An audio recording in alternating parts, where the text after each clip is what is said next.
Hey girls, whew, I am sweaty.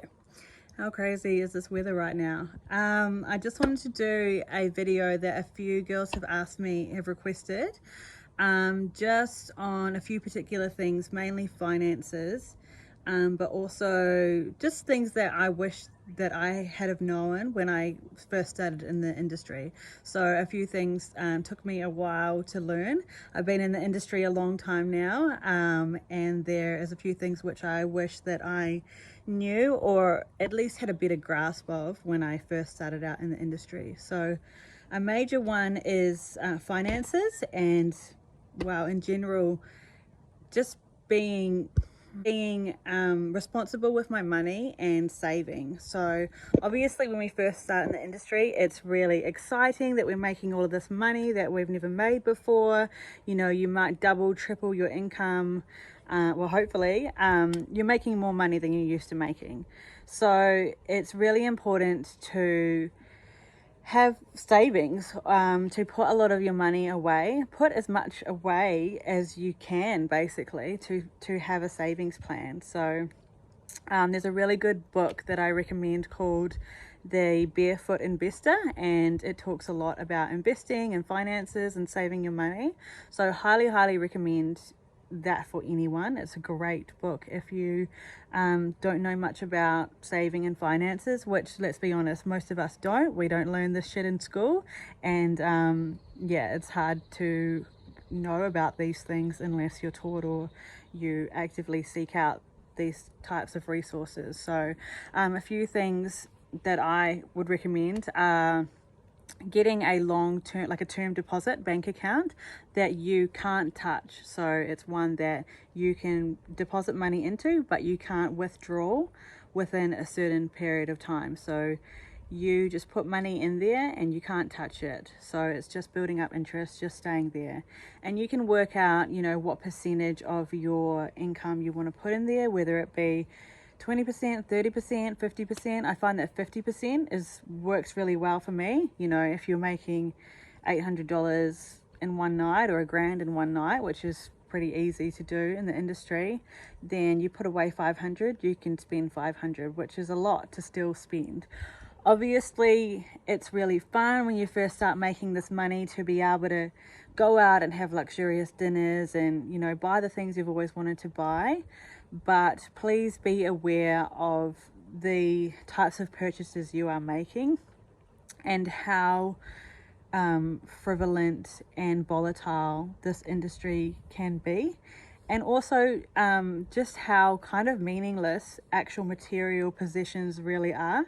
You know, all of us have items of clothing or things that we've bought and we've never ever used.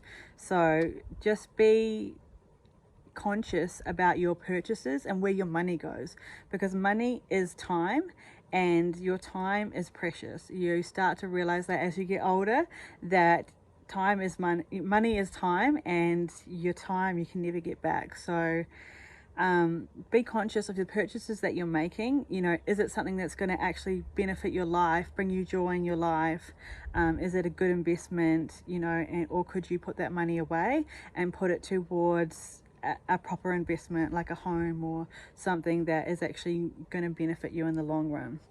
So that's the next topic that I wanted to get into, is investing in beneficial things like, say, property or shares in the stock market, things like that. It's up to you. I'm not a financial advisor, so it's up to you to work out what you want to spend your money on and what you want to invest in.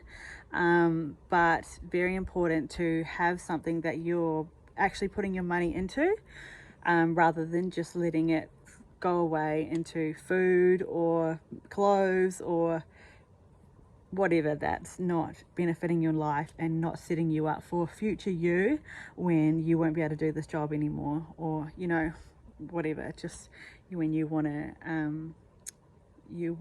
reap the rewards of the hard work that you've done now. So have some investments, put that money away, put as much money away as you can.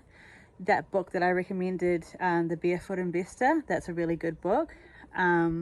So a lot of good advice in there about what you can do, certain banks to go with that have higher interest rates and things like that, about investing and buying property.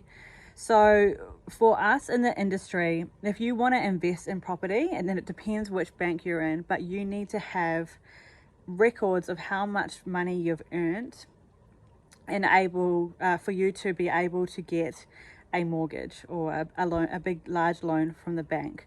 So it's really important for us to put away as much money as we can, like actually declare as much money as we can into the bank, so that it shows on record for, I think some banks are like 3 years or 5 years. You need to have your income that you've earned to be able to obtain a large loan or a mortgage. And obviously the higher your income looks, or the higher your income is in your bank account, then the higher amount you're going to be able to borrow from the bank. So obviously for tax purposes, you might want to avoid putting money in, but it is really important if you want to be able to get a loan or you want to be able to make those investments to actually put in quite a bit. And, at the end of the day, we all have to pay tax.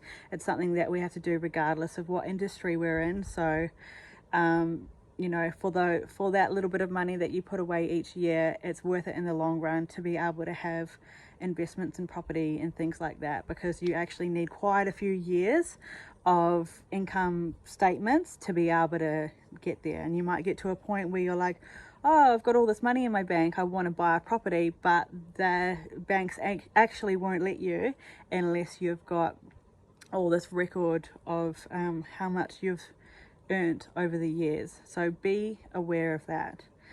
The next thing I wanted to talk about was working as much as you can. So I have noticed, obviously, that there are a lot of girls that are just applying for advanced bookings and not really applying for ASAP jobs. Now, obviously, everyone's circumstances are different, but this industry is extremely volatile, and you would have seen from just the last couple of weeks, like last week it was pretty busy, and then the next week it was extremely quiet. So the industry goes up and down, and my recommendation would be to just work as much as you can, because you never know when that work is going to come in and when it's not going to come in, especially now during times of lockdowns and mandates and all this crazy shit going on. We don't know, from one week to the next when we're going to be able to work or not. So if you can work, if you have capacity to work, if you have the space and time to work if you can, if you want to make that money. I'm talking about financially wise now. Obviously, if you've got things going on in your life and you don't have capacity to do that, then by all means, your self-care and stuff is more important. But if you have a strong work ethic and you want to make as much money as you can, then work as much as you can and wait for those ASAPs. Apply for those last minute jobs and just smash it out. You'd be surprised at the difference it can actually make when you are just determined to make that money. And when it comes to weekends, like, make sure that you have Saturday nights that you're like, okay, so Fridays and Saturdays are the main nights of work for us. So try and schedule your date nights or, self-care, movie nights, whatever, things like that for during the week. I would always, when I was still working in the industry, I would just be like, Saturday nights are for work. Like, I would hardly ever go to parties, go to events, things like that. I was just so determined to always work Saturday nights. Yeah, Saturday nights were just my nights, which I knew that I would be working. So if you can, try and dedicate your weekends to work and dedicate your midweek to your events, your date nights, things like that, and try and do that as much as you can. Because as we've all seen lately, the industry is extremely volatile and you never know when you're going to be able to work or when you're not. It's just the nature of the industry, unfortunately.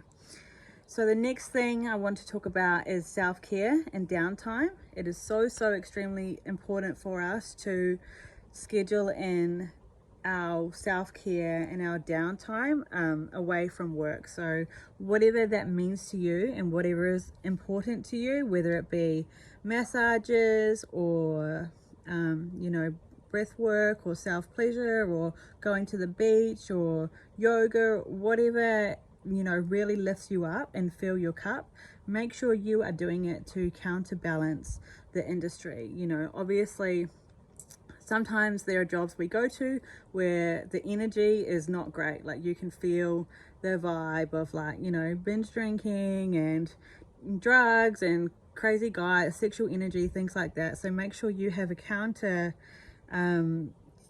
balance, or, you know, things that you do to help you counteract what's going on there. So look after yourself, because all of us would have known, if you've worked a shift, that 2 hours waitressing can be like, it feels like 10 hours sometimes. You know, it's only 2 hours, but the energy that you put out, being, you know, high vibes, high energy, charismatic the whole time, it can be extremely draining.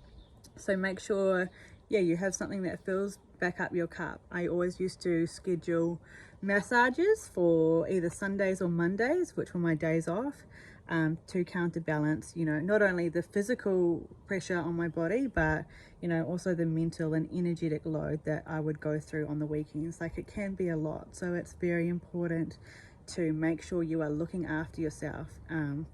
Eating right, you know, maintaining a lot of fluid, especially in summer, like drinking lots of fresh, clean water, and that self-care, that yoga, that exercise, meditation is amazing. And if you want to talk to anyone about possible things that you can do, like you're not sure, then chat to me, or you can chat to Aura, who is our angel who does lots of embodiment work and facilitates all kinds of things like that, and she can help you out. So so important, especially coming into busy season. If you're smashing out like 12-hour days, shifts back to back, waitressing, doing shows and things like that, it is so important to have your self-care in check, because you will burn out. And I have burned out before in the industry, because I have like a super strong work ethic. I'm like, no, I need to make more money, work. And I haven't balanced it enough with looking after myself. So make sure that you do that, especially if you are doing the toy shows, like the Triple X shows. Energetically wise, that is super draining. So make sure that you are doing something counterbalancing that is giving the love back to yourself. So whether it be self-pleasure or yoni steaming, yoni massage, all things like that, make sure that you are counteracting the kind of energy, not so much negative, but just the sexual energy and the things that are you could possibly be taking, or other energies could be taking away from you when you're doing that type of work. So I think that is probably everything that I wanted to go over. If you have any further questions about any of the subjects that I've talked about, my inbox, my messages are always open. I'm happy to talk to you guys any more about any of this information, and hope you have a fantastic afternoon.